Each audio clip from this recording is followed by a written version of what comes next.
crow pose is actually pretty easy as long as you understand a few of the key points that I'm going to share with you today. First of all, I'm going to show you the crow pose, and then we're going to go through it. I'm going to show you from the side, so this will be easier to see what's going on. So, first of all, I'm going to make sure that I bend my elbows. I'm going to pop my feet up and perform the crow pose. Now that's the pose. How do we do it? First thing is we want to make sure that we make a diamond with our hands. We open our hands to shoulder width. We place our hands on the ground. We bend our elbows, and we're going to place our knees on top of our elbows. So looking at it from the front will look like this.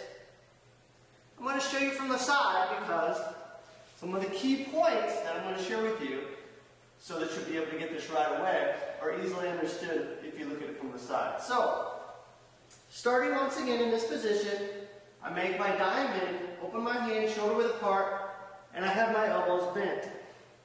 The key point here is to make sure that I bring my shoulders forward. We need to really bring our head forward and our shoulders up over our hands so we can find the balance to be able to do the crow pose. And that's the most important thing, is finding the balance. The crow pose is really not about strength. It's about finding that balance point and just pushing your toes out. I'll cover that in just a moment. So going back, I've made the diamond with my hand. I have my hands at shoulder width apart. My elbows are out to the side with my arms bent. I'm going to focus on just placing my knees on my elbows and rocking back and forth, trying to find this balance point in the beginning.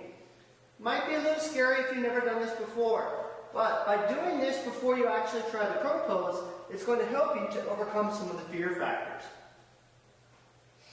Now from here, what I'm going to focus on and work on performing is bringing one foot up at a time. However, the key point that I would like to share with you today is that it's not a matter of pulling your heel up so much as pointing your toes and extending them to the back. What I mean is that we're not going to pull our leg up high.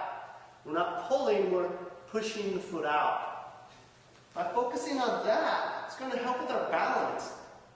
And we're not going to fall forward because we're trying to pull our foot up. So let me show you. From here, I'm just going to work on pushing that toe back and bringing one foot up off the ground. Once I do that, I put the foot back down and work on the other side. This is going to help with the balance. The next thing that we'll be focusing on is pushing our toes back together. So basically, both feet at the same time. This is where we move into the actual crow pose. Diamond with my hands, shoulder width apart, elbows out, knees on top of my elbows, bringing my head forward, placing my shoulders past my hands. From here, I exhale as I push my feet, push my toes back, push my toes back. In the beginning, this is all you really need to do. Again, it's not about pulling your heels up to your rear end in the beginning.